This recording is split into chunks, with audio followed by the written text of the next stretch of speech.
If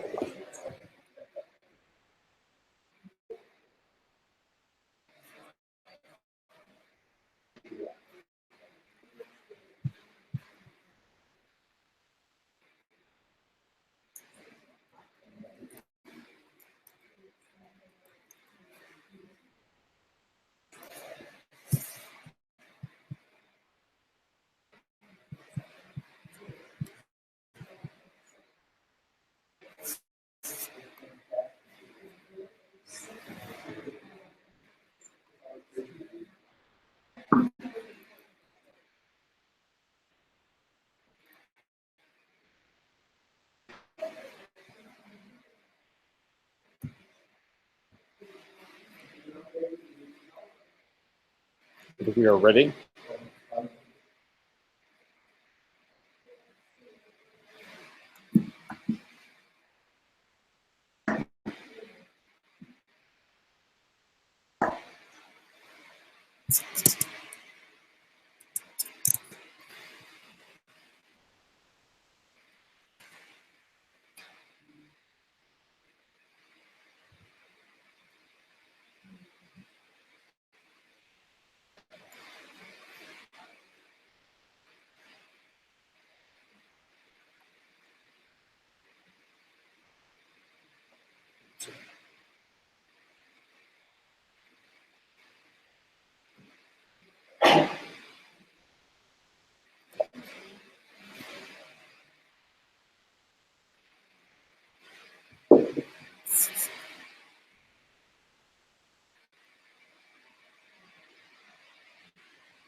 All right, we're going to go get hard started in just 1 second. This is the first time we've tried to broadcast somewhere else other than not here.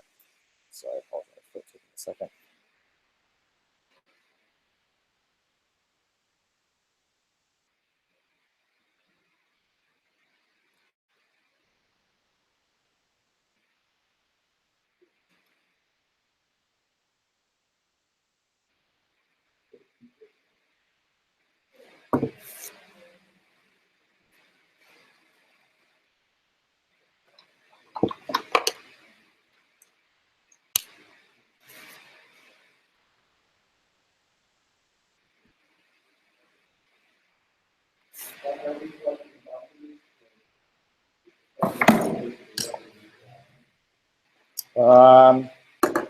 If they're ready, I'll take it at the end of.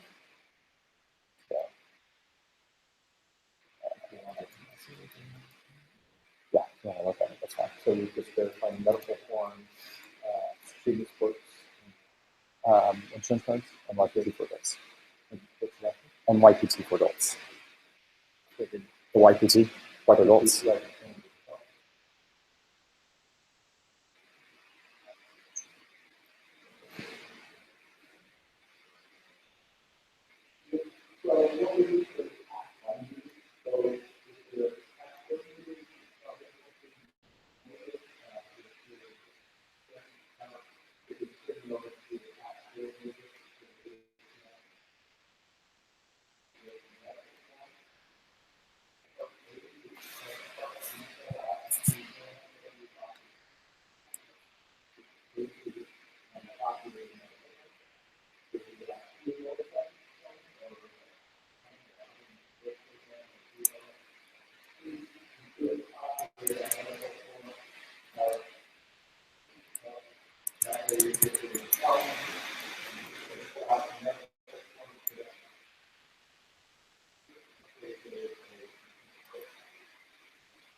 now it's screen sharing.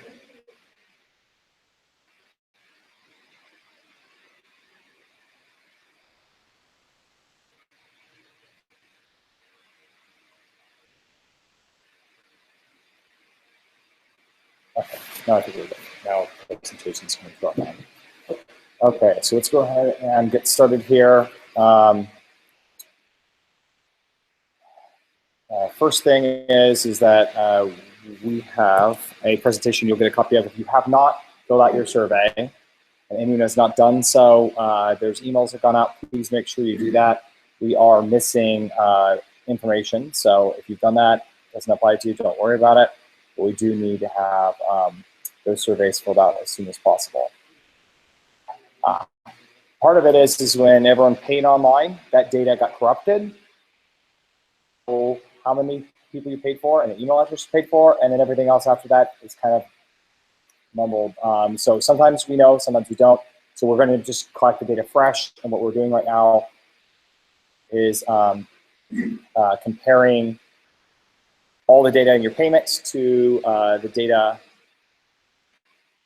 that you fill out in your survey to make sure that we've gone ahead and got everything.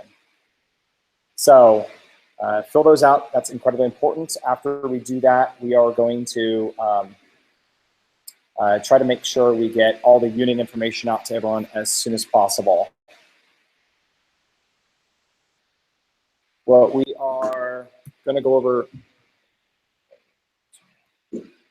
now is everything you need to know about the camp. The first thing is this year, the theme is CSI Investigators Academy. What we do every single year is we end up with a theme to make it fun and engaging for the scouts. And if they don't have fun, then we're not doing our job running a camp for them. So we want to make sure that we have a good theme. And this year, it's going to be interesting, a lot of fun things to work with. Clues, puzzles, fingerprinting, a lot of different kind of neat technologies in that regard. Also have some fun characters that will come to camp. We do this thing called the camp-wide game. And in the camp-wide game, we get the opportunity to introduce characters. So we can they might see some international supervillains come to camp.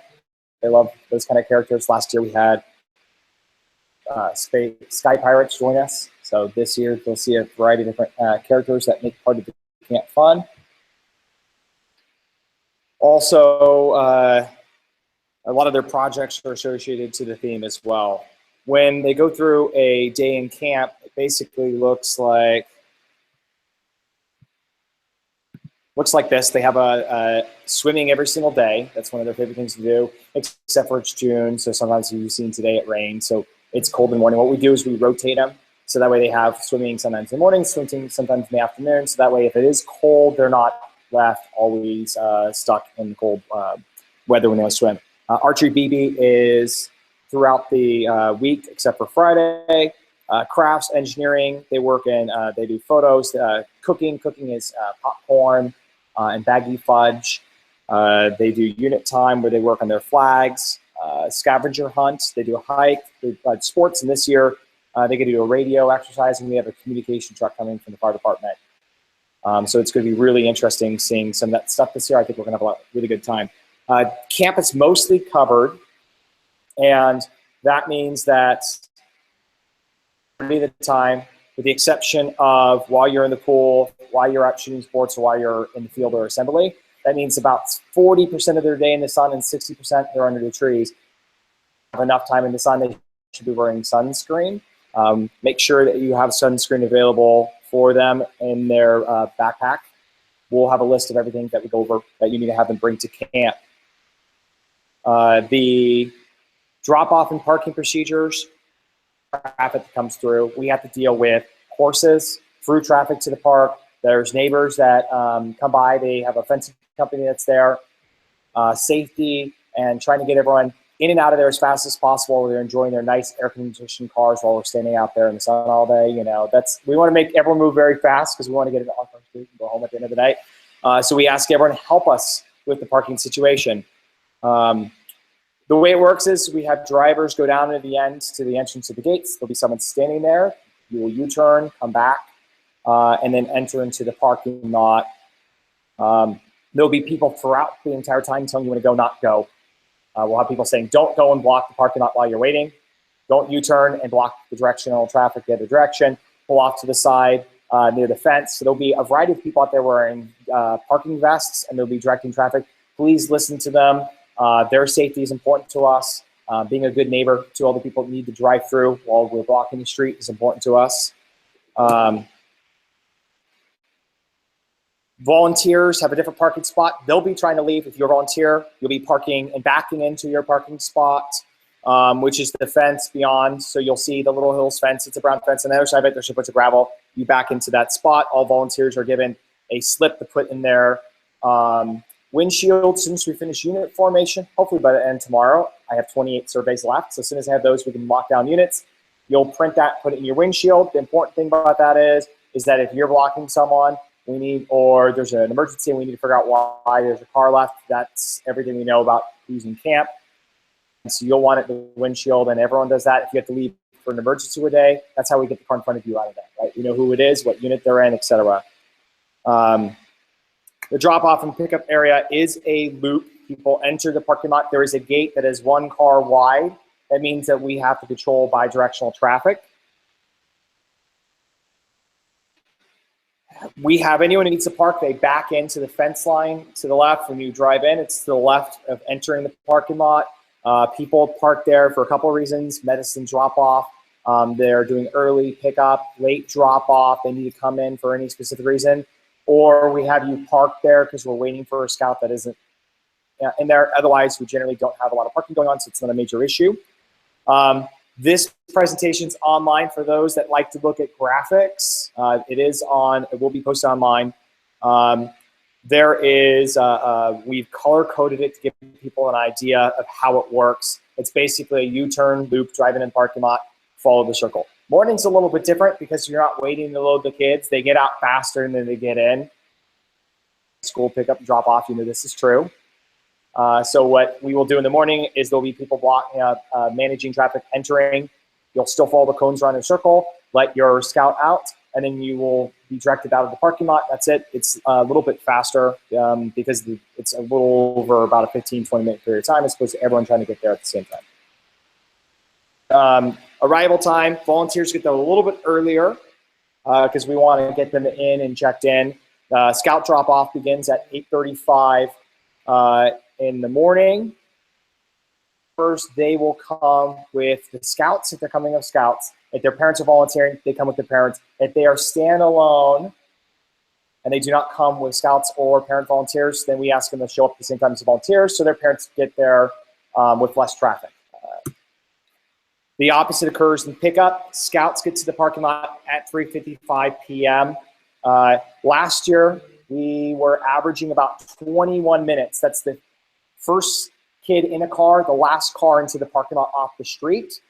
That means if you get there 30 minutes early, you're probably going to be sitting there longer than it takes to actually load them if you were last in line, right? We ask people to try to show up as close as possible to time. That means that there's less time we possibly blocking the road. The neighbors near Little Hills happy if we block it for as little time possible. Volunteers, we tell them they leave upwards of 4:20 p.m. They may leave earlier. So if you're a volunteer, just expect that the way it works, if you're with a unit, once everyone in your unit that's gone has been picked up, so when you're driving home at that point in time, you may leave. So if you happen to have, because it takes about 20 or so minutes to get the kids out there, we figure it takes about 5 minutes to walk to your car. That's why we say 4:20. What you should expect for volunteers to leave. Junior helpers go home with whoever is the appropriate person picking them up, whether it's, if they're waiting for their parents to pick them up, they can get picked up at the same time as scouts. If you're picking up a junior helper and you don't want to deal with traffic, get there about 4:20 p.m. That way all the kids are gone and you're going to be able to pick them up pretty quickly. And if there's scouts that are there beyond 4:20 p.m., I take ownership of them, and then I'm going to go try to call someone. Hopefully they still have cell service in case they forget, but generally, most of the time, we don't have or left there. Junior helpers get picked up late on Thursday. They go until, I think it's 6, it says 6, but I think we go upwards to 6:30, but I'll double check for everyone. A thank you party for all their hard work. Pickup time's a little early on Friday. It's 2:25 p.m. Volunteers, again, it's around 2:50 p.m. And if you receive the survey, it says we need help with cleanup and setup, and you feel so gracious, please say yes, and you can just park on Friday. Come in and help us clean up. If everyone, it takes about maybe, if it was just the core staff, 10 of us, it'll take us about 4 hours. If we get 20 people help, we'll be out there in an hour and a half, right? So it makes a difference for us. We're tired, so if you can come help and it's like, oh, I can give up an hour of my time, please help us with setup and cleanup this Sunday or the following Friday. We would appreciate it. All right, anyone who's watching online at any point in time, feel free to post questions online or email if you don't know how to do that to the day camp, and we'll try to answer them as we go. I'm gonna pause right there for everyone in the room. Any questions on pick up and drop off? There's none. So you hit the Bollinger, you go past the development that you see being built up there, up on the hill, and about 1,000 feet further, you are in 1980 again. No cell phone coverage whatsoever. There's a secret spot. You can walk to the top of the hill. It's about 1,000 feet of elevation. So if you want to, you could do that. But there is no cell phone coverage out there, so expect that. And which is part of the reason why we have a delay. If people forget their kids, we have to call, and a lot of times they might be halfway down the road. It takes about 12 minutes or so to drive from one end of the road to the other. So just expect you cannot receive communication out there. We have a landline. They still have those for places like that. Inside camp, I got to walk all the way down to the camp and use their phone in the office. All right, pick up slips. If you filled up the survey and you fill out the authorization stuff, there's a lot of questions about, you recognize that there's a pickup slip. They're required, and you who has it gets to take your kid home. Pickup slips will come out tomorrow evening in your welcome letter. Your welcome letter will reiterate a lot of stuff you're hearing in this training. That will cover things like what to put in their backpack, their pickup slips, all that stuff will be there. I try to make sure I cover it like 5 times, make sure everyone gets it, because not everyone reads email anymore. You know, not so we try to cover it in multiple places. So if you see it multiple times, that's why we're sending it over and over again. Pickup slips are important. It will already have your child's unit and unit number on it, and the email address at the bottom that we know who is registered with. That way it's a little bit more unique. You just print it, you just circle the day, you sign it, and you put the name of the person who's picking up. That name needs to match the ID that they're bringing to camp. First day, it's a little bit of chaos. Second day, it's going to be like Costco. You're going to already have your Costco card out kind of thing, right? You're going to get good at it. Slips, so you're going to roll up to the window. You're going to have your ID and your slips. I'm going to look at it, hand you back your ID, and we're going to move you on your way. The faster we get that out of there, so please help us out by having ID ready and slip ready. Slips. It is the only way I can audit and make sure that I know that your child is picked up. The last thing I want is you to show up and say, where's my kid? And we go, we don't know. Cell phone coverage, you can't call anyone. It is a panic we don't want to go through. Slips, we just go through them really quick right there, and we generally find it 99.999% of the time, because it's never got that has ever happened. It's like, oh, I see who I wrote down. I forgot they were going home for carpool, right? And then I feel good. You get to go home. You feel better. You get the cell coverage. You call anyway just to make sure. This is also faster because I have no idea who anyone is, right? We don't want to lose a kid.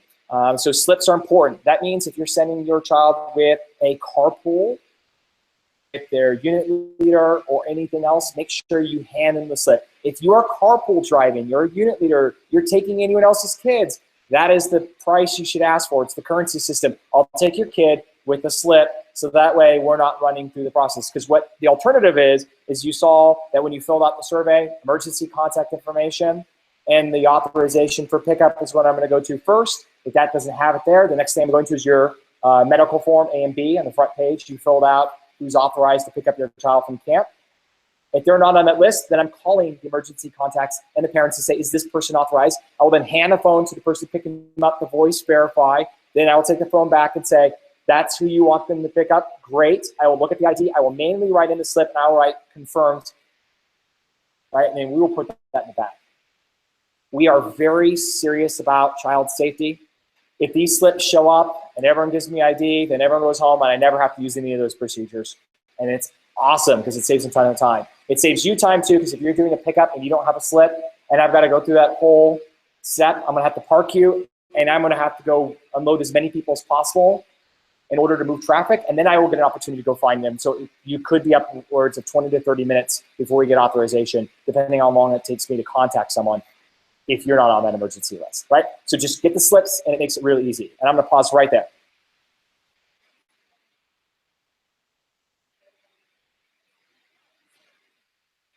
I email these directly to you. You have a customized slip that's in your inbox that's sent out to you, and it's customized with a key code that I know that no one else would have, right? So there's an ID that's on it.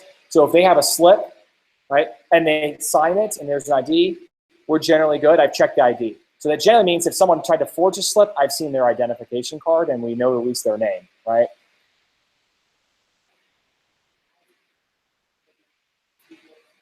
Yep, yep. The parents would give you the slip. That's what I'm saying. Ask for that slip if you're going to carpool. Ask them for the slip. Make sure they write your name on it and they sign it. Yes.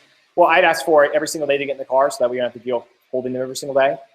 And that's why we have the different days they can circle it. You get 6 slips with you in case you lose one. It happens. Just make sure that if you're having someone else pick your kid up, hand them the slip. If you're taking other people's kids, ask for the slip. All right.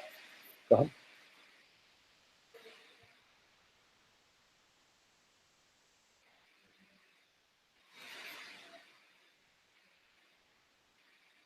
That's correct. So the question is could someone be given on the slip? Absolutely. That's why we use the slip system. Instead of you having to remember every single possible person that's going to take your child, we have the slip system so you can just individually authorize as you go, right? So you can write in as needed. Okay. All right, to bring to camp, backpack. They need a backpack to carry their stuff in. Second most important thing is lunch and a snack. There's no refrigeration. Some units bring their own cooler. So if you know your unit leader is bringing one and that you have something you want to do, but you will be, when you get your unit information, you get a unit welcome, which includes your unit leader. So you can reach out to them and organize carpools. But I wouldn't count on it. So refrigeration, don't count on refrigeration. I already see that we're going to have a couple days of 85-degree weather next week, so it is going to be a little bit warmer, so don't bank on it. Closed-toed shoes are a must. We have to have everyone there with closed-toed shoes. If they do not, it's like the office. I'm going to call you, and they're going to hang out with me until I can get you to come back with closed-toed shoes. Wet swimsuit, water in a backpack. There's a mix. So we encourage you to have a Ziploc bag, gallon-sized bag you just put in there. Make sure it goes back in there every day and encourage them to use it. Unit leaders are trained to do this as well, to encourage everyone to put it in their Ziploc. That way, no one's carrying around wet swimsuits. Of course, sunscreen, make sure they have it. Hat and glasses, we recommend. If they have hat glasses, does not have to be the Cub Scout hat because they are wearing a uniform shirt, which I'll cover here shortly. Glasses. Outside, especially if they're light sensitive. They recommend sunglasses anyway. Swimsuit, here's my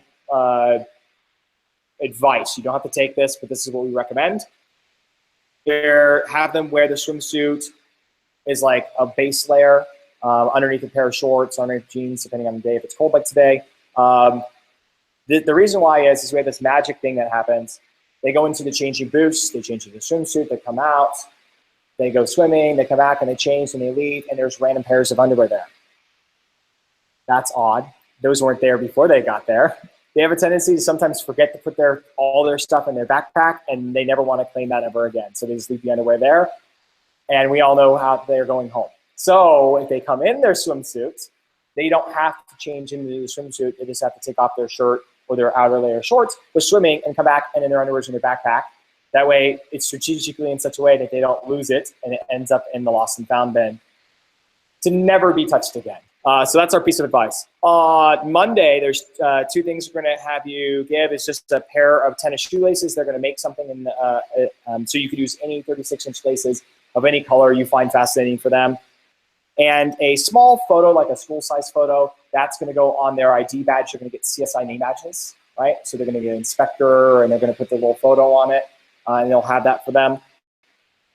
You need, and again, we'll also remind you in the letter we send out, so you'll get this, welcome to Unit XYZ, and then we'll include a copy of information as well as a reminder. All right, question. Junior helpers will only bring the top half. They will not bring the bottom half. So they still need lunch, closed-toe shoes, Ziploc for swimming, the same stuff. They bring that general stuff. The exception of the adults, because we have lifeguards, you don't have to wear swimsuits to go save children just in case. So you don't have to worry about swimsuits if you're an adult volunteer, but we recommend the same thing. You have to have closed-toe shoes. Bring yourself a lunch and make sure you have towels, sunscreen, hat, sunglasses if necessary. Any questions? All right, go ahead.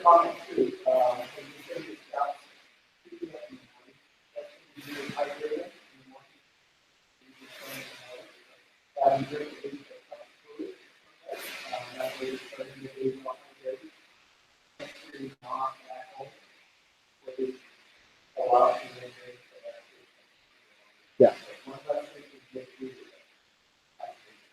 Sunscreen has to be reapplied throughout the day, and it takes about 15 minutes to dry. So that's why it's nice to have it on in the morning. That's also why we asked for authorization to have them reapplied to the adult leaders to tell them, so that way we can capture any concerns around special skin allergies or concerns around lotions. The sample projects. Oh, go ahead. Sorry.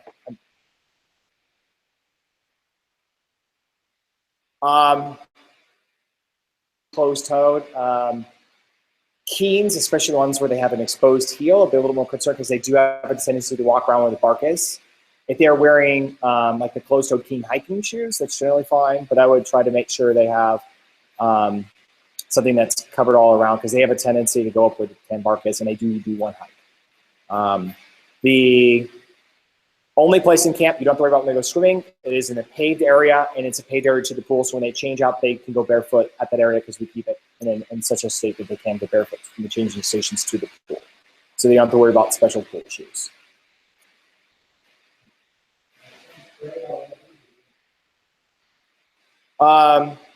Yeah, spray is fine as long as we ask the unit leaders to make sure they recover. Part of the reason why we asked this here on this, the reapply and everything else is to try to capture anyone who has a special requirement for sunscreen, so that way it goes in the unit binders this year. Last year we had one, so just in case we maybe these year. So if you do need a specific sunscreen for your child, just make sure we know. If you fill out the survey, then we're good. Otherwise, it should be on your medical form. All right, what not to bring to camp. No weapons they do not need, Boy Scout or pocket knives. Electronic games or devices. There's no self-service anyway, and they can walk away from Pokemon Go. That's still in. I don't know if they play it anymore. I know it's been 6 months. But they'll survive without electronics. We'll keep them so busy that it doesn't matter. There's nothing to buy, so they do not need money. I'm trying to argue with my middle daughter, who's trying to tell me she should be able to bring her lucky penny. She's really taking it to the letter of the law. So don't worry about that kind of stuff. And the lost and found area is by the entrance. So if you realize they lost something, it will be the entrance. Feel free to park after picking them up, and you can go in and check the lost and found. We'd be happy to help you find anything there. Medic is right to the left. It's in a gazebo when you walk into camp. Have a medic that will be in camp. We have a couple people that are medical certified, and then also medics that will be assisting throughout the week. We'll end up 2 different medics this week. Everyone's A and B forms. That is basically everything we need. Just live with them. In the event we had to transport with ambulance, that's why we have the insurance copy. We give the forms to the paramedics or EMTs, and they will take those forms with your child, or if you're the adult leader, with you to receive medical services. We track every single incident in camp. We triage, and we would notify if we have to activate any kind of EMS services. Medications, over-the-counter, anything else, with the exception of, it says at the bottom, inhalers or EpiPens. If you have a spare EpiPen, we'll take it and hold on to it. And also, it's good for us to know that they have an EpiPen as well. Just make sure the medic knows, so we make sure the unit leaders know. So that way, if they don't feel comfortable knowing how to do it, we have trainers. We can show them how to do it in the events that your child needs assistance. We take all medication in. We have basic over-the-counters. I think I covered here. If you check the box in your medical form to authorize over-the-counters, that's the basic.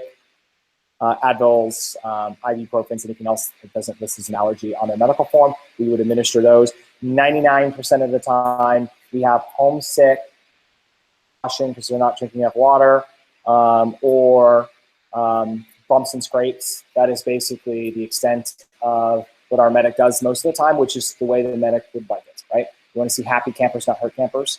Then we take their safety as a priority. I'll say that about 20 times in case you want to count. You'll notice that one of the things I didn't ask you to bring was a water bottle. The adult leaders, you would.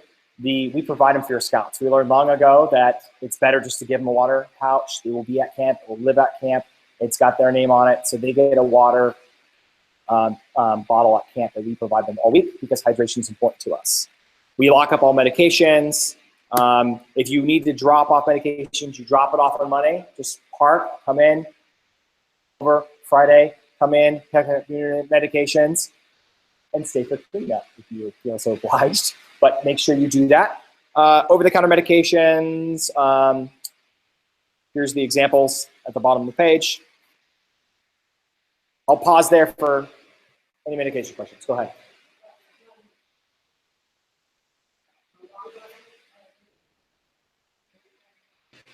We provide them for the scouts. We keep some spares, but for anyone that's junior helpers and adult leaders, we ask them to bring their own because they seem to be much better at keeping track of it. We do have, for adults, we do have coffee and some other kind of stations there that are available for them as well. But it's mostly the scouts because they have a tendency to not look after themselves yet. We have a way to track hydration. It's much easier to know that everyone's got these orange clear kind of flasks that are collapsible than it is to be like, did everyone bring a water bottle today? And then you don't have to worry about they lose one or name tags, and we have some spare in case they break them, because they do. So we manage the water that way. All right. Okay, Friday game day. We start at 9:05. It's a little bit later. Drop-off starts at 8:40 and it's 8:35. I know it seems like 5 minutes is no big thing, but it was easier to end it around time, and that's how we started off. So we end up in Friday. We are doing a lot different schedule. The program converts from your usual engineering crafts routine to game day. Game day, they get to go and do a variety of different stations. Water balloon volleyball. They do ballistics range, which is basically ping pongs at targets. So there's a lot of different things they get the opportunity to do on Friday, and Friday is a lot of fun for them. So they get to decompress. They've done scouting stuff all week, and then Friday is game day. When you get your welcome letter with your pickup slips, everything else, it will say in big bright letters, "This is your day."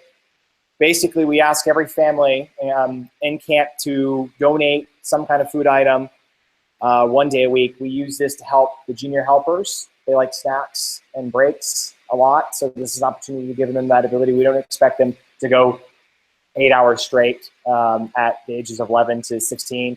So we give them the opportunity to breaks. This is a good motivating opportunity. Hey, you're doing a great job. You get to go up to the hospitality and get an opportunity to have a snack. So you'll be asked to, and it provides some details in the letter. We're talking things like muffins, chips, cookies, fruit, those kind of things. Anything that does not require knives, forks, creme brulee torches, anything is generally pretty good for us. And you'll see that we break it up into 5 different days, so you'll be one of the 5 days. It's just once. Have your scouts take it into us. when they get out, or hand it to one of the junior helpers when they get at the bar, and they'll bring it into us. And we appreciate your food donations and the junior helpers and the adults that are spending a lot of time there, because they have a tendency to not realize how much energy they burn throughout the day, and we want to keep them full of calories to keep them happy and capable of helping you. I'm going to pause right there. Question. There will be a freezer, yes. There's a freezer, yeah. Friday is a ice cream Sunday. We make this really long Sunday, and they get the opportunity to have ice cream. And there is vegan and lactose dairy-free alternatives for scouts that need that. But they will have the opportunity on Friday to do a giant ice cream sundae. Individual serve cups. It's amazing. Avoids contamination. It's so much easier to serve and just pop the lid off, right? So they love that too. Have not been to camp, and they have not come home raving to you about how amazing it was to have ice cream that day. Special checkout procedure. There is no early checkout after 3 p.m. So if you need to get your child, come before 3 p.m. That's the start of the last rotation. We are doing last rotation. We are preparing the end of camp. We are getting our parking staff ready. We're closing everything out. We're doing trash runs for the last of the day. And finding them in a sea of kids is much harder. So please come before 3 o'clock. That's why we do that. So if you need to take them to a dentist appointment at 4 p.m. and you do a little, or just come before 3. Get them a little early from camp. They'll be fine. Slip, it's the same procedures. The difference is you park, you walk into the main headquarters, you'll see a table there with a bunch of people sitting by it. You walk up, we'll bring your child and deliver them to you at the front. We'll take your slip, check your IDs, and they will walk out of camp. The inverse is, minus the slip, is the way late arrival. You come in for late arrival, you come into camp, then we will get them escorted to where their unit is at that point in time. Any questions on that?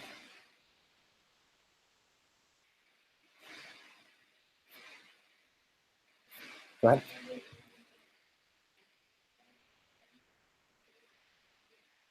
If you need to skip a day, the question is if you need to skip a day.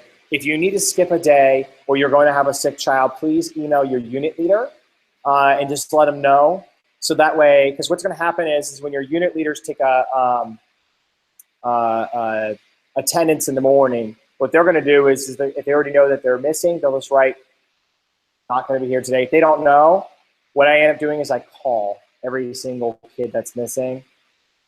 That is, I assume they got out of your car and they took a hike in the woods. So I don't know, you didn't intend them for them to be not there. So any child that's not there at the call, and your kid wasn't there, it's kind of like the school's version of the automated machine calling you, but a human doing it, saying, please call your kid in sick. So just let your unit leaders know. They do not have to attend every single day at camp. It's your choice. The best experience possible, but ultimately just make sure we know in advance if they're going to miss anything.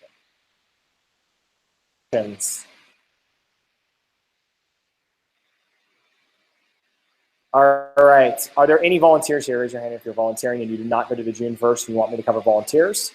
Stuff I can come. All right. If you are not volunteering, you are free to go. That is it. You'll see an email coming in, hopefully tomorrow night, that says, here's your units in your Scouts on Monday.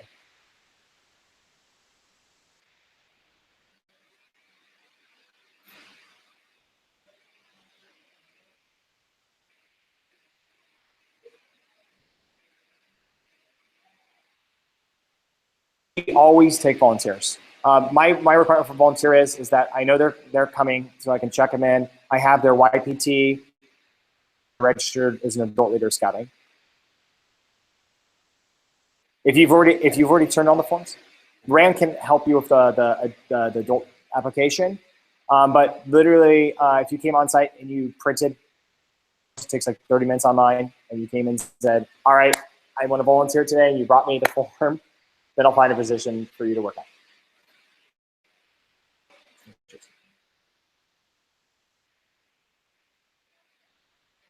We can always look, Rand can help you, he's with it.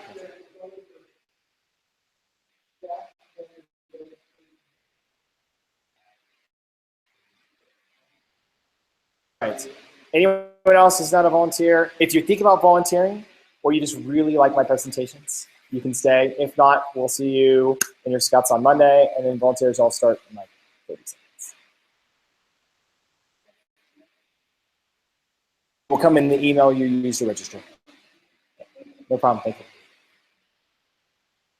Sunday, then email me.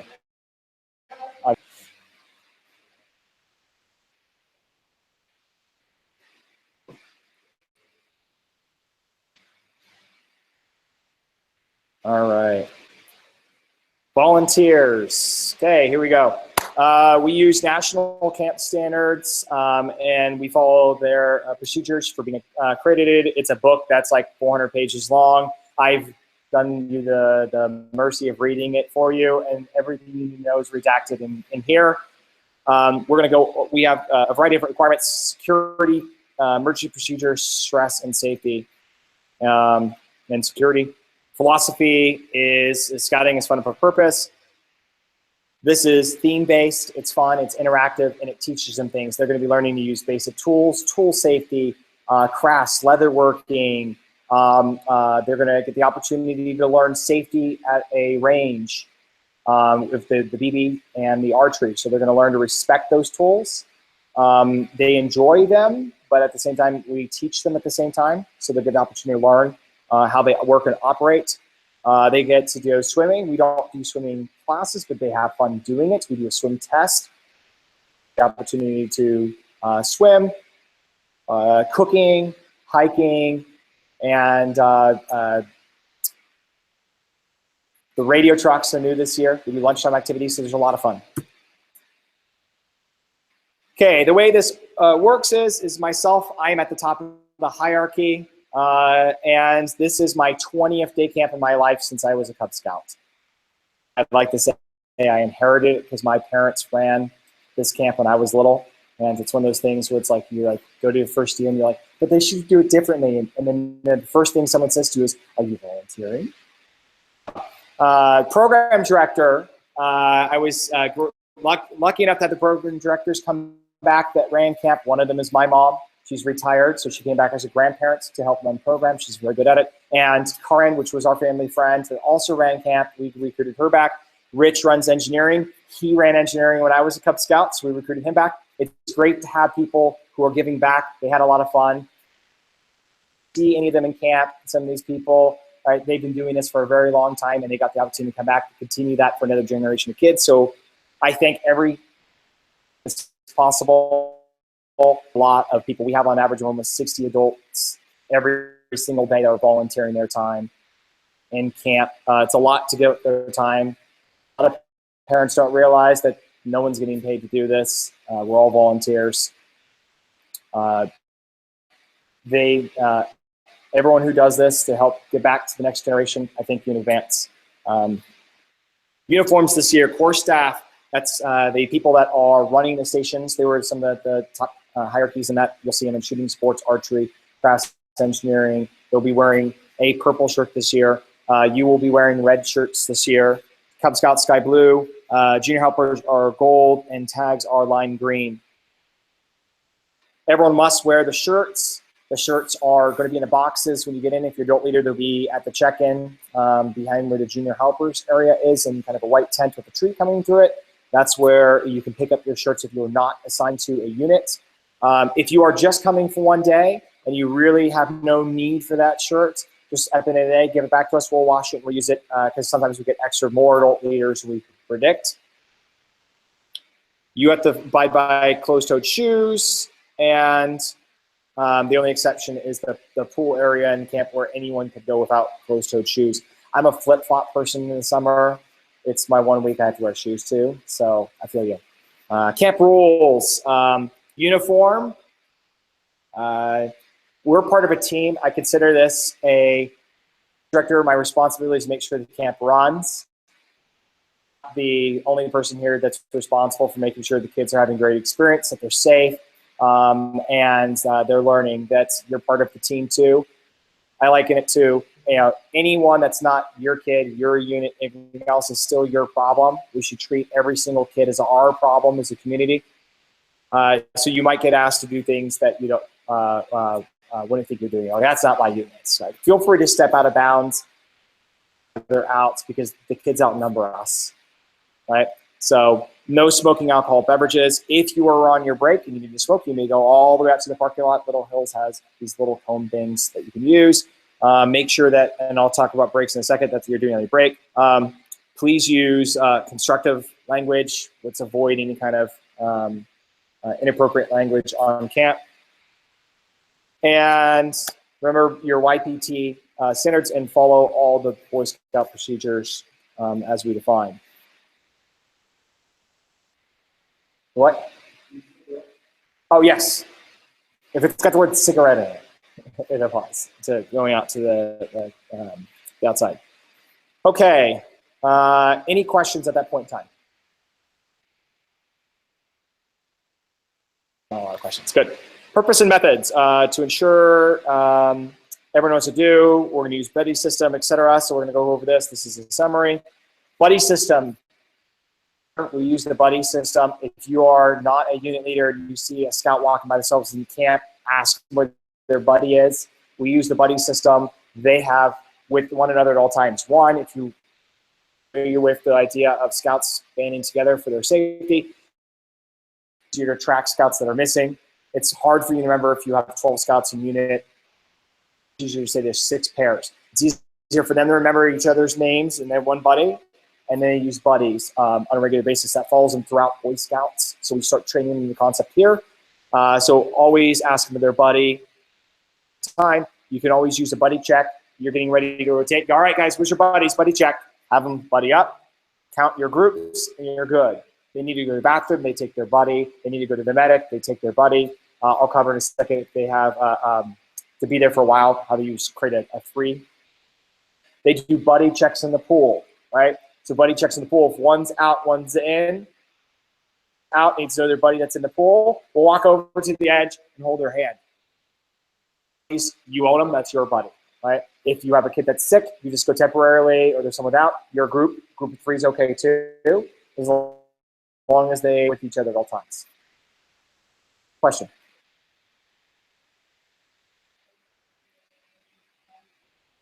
Not divided by age. So units are formed out of packs. We start with packs that are big enough to have their own units. They're about 8 to 12 is the goal. Sometimes we end up with 7, sometimes we have 13 or 14. And some packs have to split into 2 units. Then what we do is we then take other packs that are smaller and combine them in to try to get optimal adult coverage, right? So if you end up with in a unit with a different pack, that's partly why we have to do that. Pack would just send me between 8 and 12, or multiple groups of 8 and 12. It would be really easy, but that's not the way it works. When we do split packs, we encourage them to split by age a little bit, even though most of the time I have the packs rotate together. They'll rotate, the units will rotate in the same time slots as each other, so they're virtually the same unit, but they're split. Okay, all right, youth protection begins with you. Your YPT. The way we validate is we have your certificates. This is a standard BSA requirement. And it's for the protection not only of the child, but it's for the protection of the adult leader. It's one of the reasons why you register as a Boy Scout as an adult as well, is because you get insurance. You can do the basic background checks. You take the YPT. It's good for everyone. It makes scouting safe as a community. Camera and imaging devices, not allowed in the bathrooms. That's pretty basic. We ask you to use basically pretty good due diligence. If I take a photo or we take a photo and post it on the online, we generally try to ask a unit leader, right? You know, if these are your kids that you know and you feel comfortable with us doing that, we try to minimize how many photos of scouts we post on Facebook online, because that is public. We ask you to kind of take the same kind of thing. Imagine that, you know, that you're taking a photo that whoever's in the photo may not want that to be public, or the parents may not want it to be public. So please just think about when you're taking photos, if you're using a camera or your phone. Reporting, we follow the standard BSA reporting. This goes up to RAND. RAND will work with the appropriate authorities. In the event we have an incident, don't panic, don't criticize, respect privacy, and make sure they do not feel to blame. Okay, that's YPT. Any questions on YPT? Perfect. Camper security. Again, campers will check in between 8:35 to 8:55 every morning. We ask you to arrive around 8:15 in the morning. This allows you to find parking, get in to camp, get a cup of coffee, checking your tags if you have tags, or your junior helpers. Then you can get to the assembly area, and that way we have adults there, so that way when the kids start getting out of their cars, they can go to the assembly area and start getting to their units. They'll be escorted down. Your sign-in sheets will be collected by about 10 a.m. We'll send someone around and pick them up from you. That way, in case there's a late scout or something else, we can get them all the way through before we pick them up. Then I take those and start calling at 10:30 if they haven't notified you. And all people in camp have shirts. If we have a visitor, they'll get identified and we escort them around camp. Question?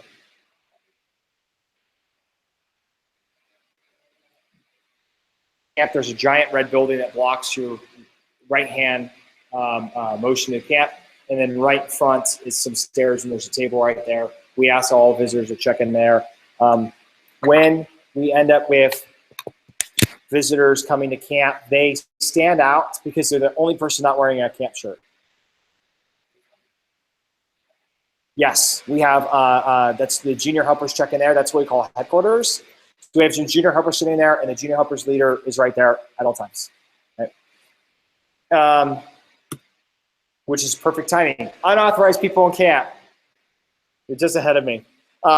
In the event you see a stranger in camp, right? If you have a question, you could say, do you have a question? Are you lost, right? You'll find Little Hills has people there sometimes. Little Hills staff has polos with Little Hills on it. If they're escorting someone around or it's one of their vendors that are delivering stuff, they're generally by the red building, you'll know it's pretty obvious. If they don't look like they belong to Little Hills and they don't look like they can't, feel free to ask. If you feel they're confrontational and you're concerned, find someone with one of the purple shirts with a radio, that person in camp. It rarely happens, but every once in a while, most of the time someone's lost. They just come to the camp and they start looking because they don't know where to go. Or we haven't had anyone hostile come to the camp at this point in time, but that's our job to deal with as the core staff, not your job. Media. Back in the day, when people made print media, we used to sometimes get the local newspaper that came out to the camp. They don't come out very much anymore because everything's on Facebook. We post ourselves. I know what story they'd tell. But in the event they do come out because they hear how amazing Meridian Day Camp is, and you find someone, just redirect them to one of the people with the purple shirts and we'll come talk to them, and Rand or myself will work with them from a media perspective. I would expect that if we had something happen like a fire nearby and they heard there was a camp going on, that's more reason why they'd come. Or if we had some kind of incident like a meteorite fall in the middle of camp, green from radioactivity, they would probably come, but I don't expect them to. So, but you know how to deal with them if they do. Emergency procedures. Alert signals. We use air horns. If you heard one from one of those boats, that's what they are. Primary stations for emergency, and we have walkie-talkies amongst the directors and station leads. There are walkie-talkies in the shooting sports, crafts, engineering, pool, and on the main staff and the medic. So we are available to reach each other if necessary. Signal will gather at the gathering area. That is the field. In assembly, you'd perform a buddy check once you get there. A unit leader, you're given a little neck lanyard thing, and that neck lanyard thing, you will have in your binder a extra copy of your roster.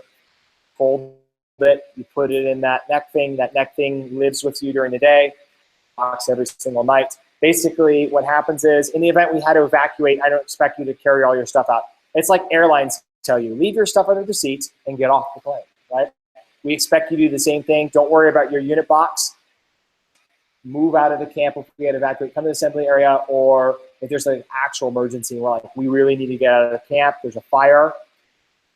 That's why you have that slip. So that way you have, on that, you'll have the names of the scouts, the primary emergency contact info, basic stuff right there. That gives you everything you need to know.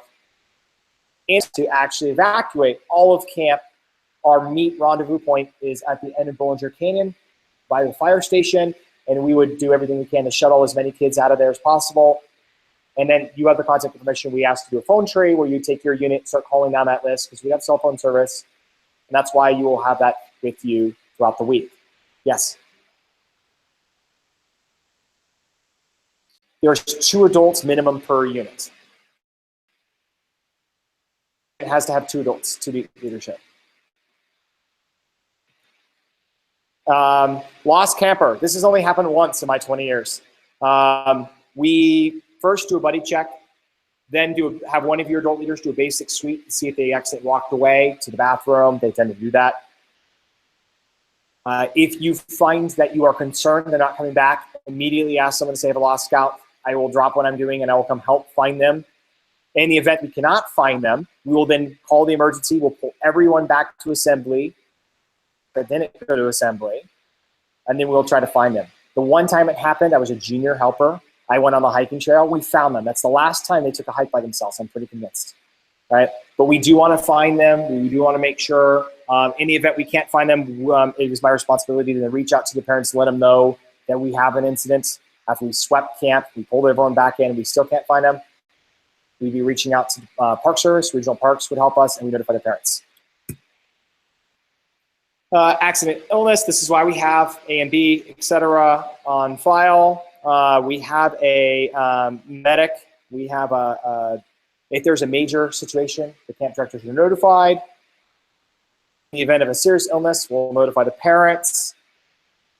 We track every single incidents. Remember HIPAA compliance and making sure you're not discussing medical. People have a tendency to want to. I heard someone sick last year or the year before, and we just notified parents. If you had heard rumors, I'm not going to tell you what happened or who it happened. Let them know that they're okay, and this is why we have procedures in camp. So rumors are spreading. We don't want people to be concerned about what happened in camp, but we cannot tell you, right? So if you're not in any need to know, you just won't know, and just tell the scouts, hey, incidents happen. They're going to look out for them and make sure they continue on their program. And we respect the privacy of that person who's having a medical emergency. And code blue is a life-saving emergency. So if we're aware of it, we'll immediately call EMS at that point in time. I have seen the helicopter land at camp before. We bring them in sometimes for fun. Only once I've seen them come for a transport. And it was just a standard medical condition that triggered. So it wasn't anything related to camp activities. Fire is code red. The difference here is if there's a fire and you see there are extinguishers throughout camp, they're in a couple places. If you see one, you can put it out yourself.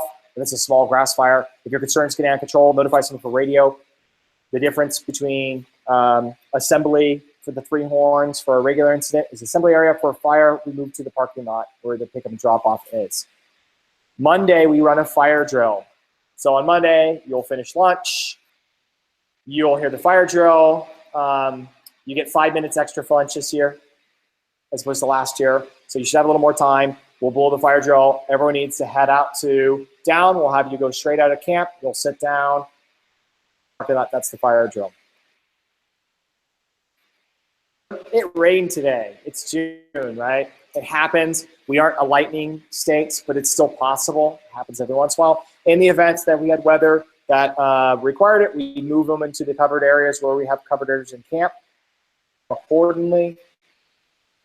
Make sure that you do roll calls because you're in cramped space. Make sure you're paying attention to it. If we had to end camp for any reason, we will start going and notifying as many parents as humanly possible, as quick as possible. We'll ask them to reach out as many people as possible. We do have access to email in camp, and we have a Google phone number that is on the form. People get the welcome letter and they need to call us, so we would try to get out as many notifications as possible. Never happens, but this is how we handle it. Animal wildlife, we are in their backyard. Mostly it's the squirrels and the raccoons. If you leave trash or food in your camp area, raccoons will come and thank you with a nice mess to clean up tomorrow. So we ask that people make sure they keep their camp clean. We do give clean camp awards for those who are demonstrating great cleanliness. That's done at closing assembly. So if your scouts are picking up, if you're familiar with outdoor code, trash your trash, leave it better than you found it, and they're picking up, and we see that in your years, we reward them with positive reinforcement for doing so. Do not feed any of the animals. The only animals we feed in camp are junior helpers. like as much as they can when they get an opportunity to do so. It's awesome. I try to remind my oldest, who's a junior helper, that her job is primarily to help. If they would go at hospitality if they could. I'm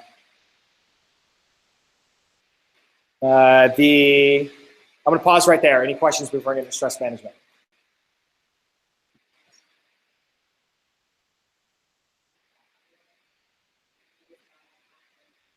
Yep.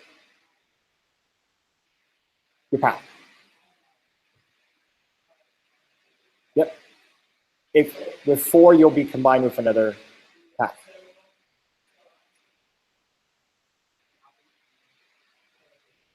Yep. We'll merge you with another pack that is similar, and we'll make sure that when you get combined, you'll have enough coverage. Correct. We'll take more adults. It's the one thing that if someone was like, hey, every parent's like, can I volunteer a day? I go over in disbelief. But then I would then jump up and cheer in excitement, because the more adults we have, it's like, it's not just about the work. It's about watching the adults have fun, watching their kids have fun. That's what we enjoy the most. It's a rewarding experience. So I'm going to get into how to make sure it's a rewarding experience as an adult leader. Stress management. Normal.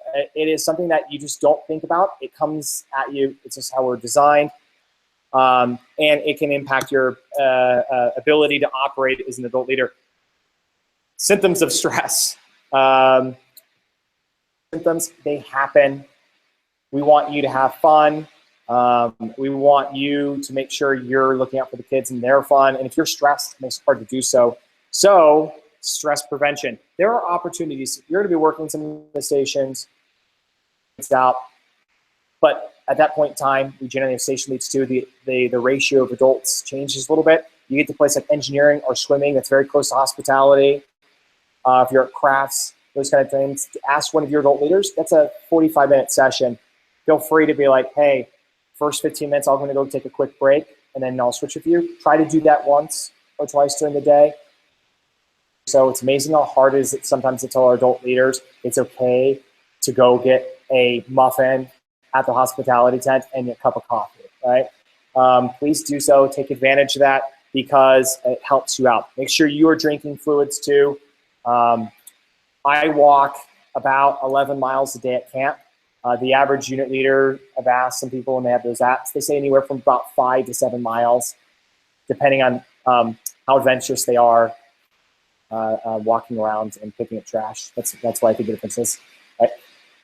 So that means that you're burning a lot more calories than you're used to. So keep yourself loaded up, eat a balanced and healthy diet. This is probably the one time you can go eat one of those muffins or cookies and feel good about it because you're walking up the hill, down the hill, walking around, you're managing and you're standing a lot throughout the day. That's why we want you to take a break because it's hard work and it's rewarding work, but we want to take a break. Is there anyone here who has a problem with taking a break? Perfect. Okay. Any questions at this point before going into setup?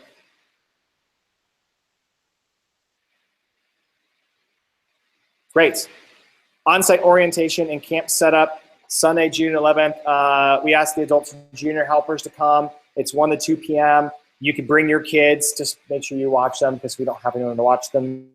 And we will walk you through camp and give you the ability to see it in person. And you'll be like, oh, this is what it is. It helps you know what it is before the kids have been there.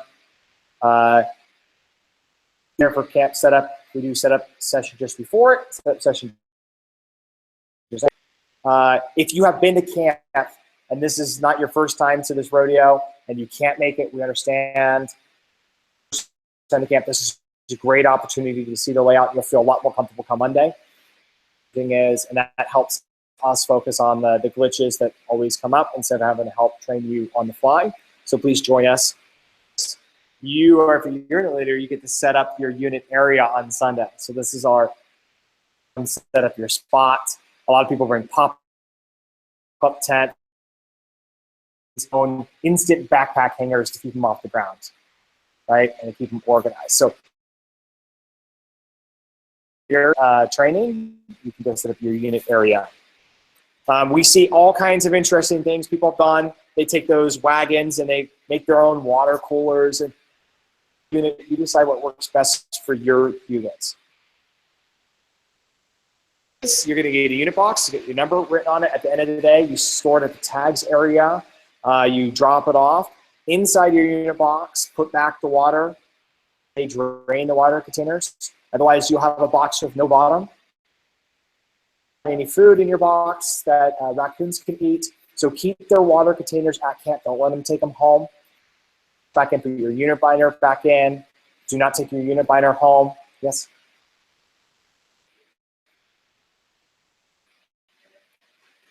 If you don't, you're not going to have any time to set up any other time unless you come really early on Monday. Do you have someone else in your pack that can go? Your unit you're going to be combined with, and they might be able to cover it. When you get the unit welcome, can someone cover it? We provide water coolers throughout camp. I was just showing it. Someone was like, I'm going to extra hydrate, so they brought their own. It's just neat to see the units, what they bring. Don't worry about it. We have almost 13 water coolers that are filled up regularly throughout camp. For unit box, they are cardboard, so they're the banker boxes, so take care of it throughout the week. Inside your unit box, it's going to have your leader manual for the scouts and the adults that are in the unit. Hand sanitizer. What we ask you to bring, that customize.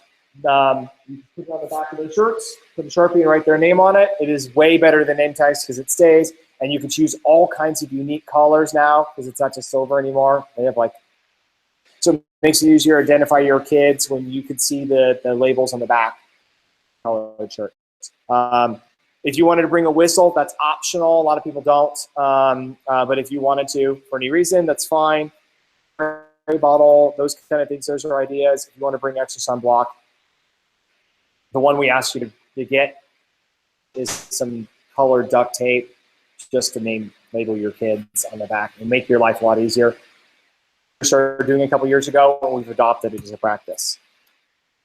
Your leader manual, and it's going to have roster sheet, schedule, allergy lists, restrictions, some name tags in the VIP pass to headquarters. So if you see a junior helper that's doing a great job, feel free to give them one as a reward if you see them doing stellar work. They appreciate that. And your binder has everything you need. When you get your welcome letter for adult leaders, you'll get your assignments since we finished the assignments. That will have a lot of this stuff there. You can read, it's about 2 pages long. I try to break it up in little pieces there. Include in the email a link to the standard unit binder. So if you wanted to read it over the weekend and just take a quick 80 pages, so I can understand a lot of it, you'll be like, say, swing the fence, I get it. A lot of it's pretty standard stuff. We overkill. What's probably very interesting to you is the very back of instructions for every single project they're going to do. You get the sneak peek. It also gives you the ability that we use a train-the-trainer method, is that you'll be in a place like engineering. You get the opportunity to kind of know what's going to go on, so you can help them take a break. You can help them if you know what the projects are, so we give you a copy. It also means we have redundancy as far as emergency procedures and everything goes. The most useful thing to you will be the schedule and the map. Right? Schedule. You'll have... this is a daily roster. You're going to have these every single day. Tell you here, just mark off who's going to be here. Everything else, we will provide a copy every single day. The way when you put your unit boxes and unit binders every single day in the tags area, the next morning you're going to open your unit box and your binder will be gone. While opening assembly is going on, one of the 2 unit leaders will come to the white tent area where headquarters is for a staff meeting. That's where I'll get the opportunity to say, okay, this is how it works. As a reminder, any questions and ask questions. You collect your binders there, that includes your new roster. That's when you'll do your roster and attendance during period 1. And then we'll come collect it from you, right? That's the only way I make sure I get every single unit come to my staff meeting is I have your binder. And that's how we reload your roster every single day. I just cover that. Just make sure you mark it. If you know they're absent, just mark off their absent, sick, etc. If you don't know, leave it blank. If they're there, just check them off. That way we know who we need to call. Some of this training information is available online, so you can actually go to the adult training website, click on this, and read a copy of this. If there's a question you have, information it's in the binder. You also get it in your welcome letter. And that is it. I am done. Any questions?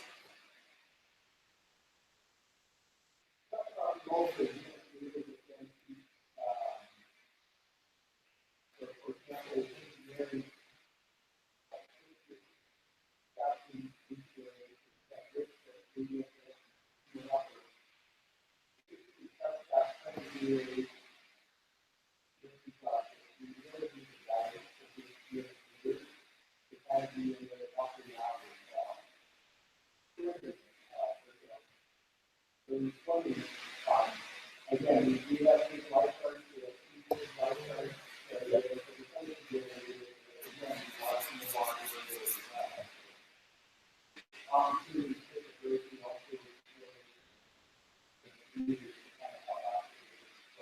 Yeah.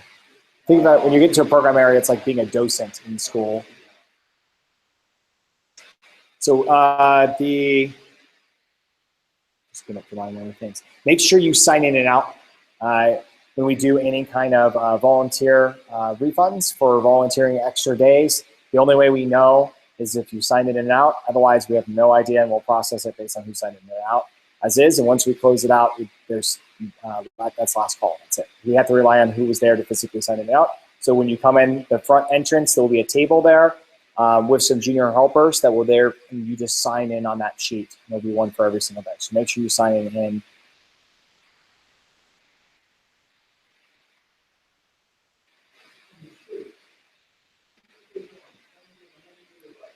If you are a unit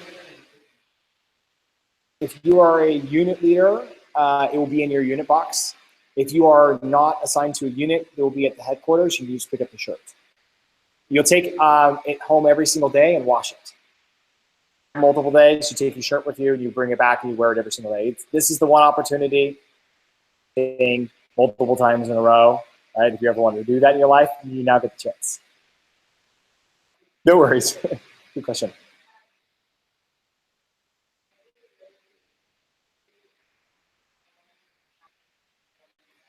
Yes. On where the junior helpers are assigned. Junior helpers get a request sheet on Google Docs. They get to select from drop-downs where their preferences are, where they would like to work throughout the week. Then we try to assign them. We have two kind of categories. Shooting sports we consider a special case in which the shooting sports leads get to say, this is who I want. Maturity required to work in that station because it's a very serious station as far as safety goes. Every junior helper opportunity to work in the stations they want, and then also stations we consider like updating water, working with trash, working with water balloon filling, and those kind of things. So they'll get the opportunity to rotate and try different things. Unless for some reason I had a station that came to me and said, this junior helper will be here, which occasionally happens, especially when you have someone's like 16.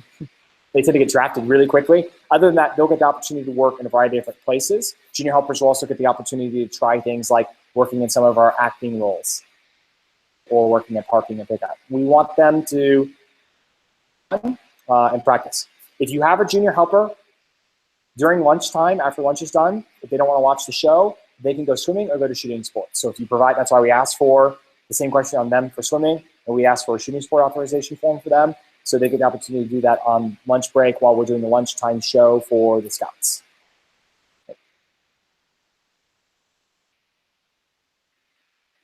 All right, we done? Perfect. We're 30 minutes early. I like that. Okay, thank you for everyone online. If you have any questions, go ahead and email us on our Meridian Day Camp email.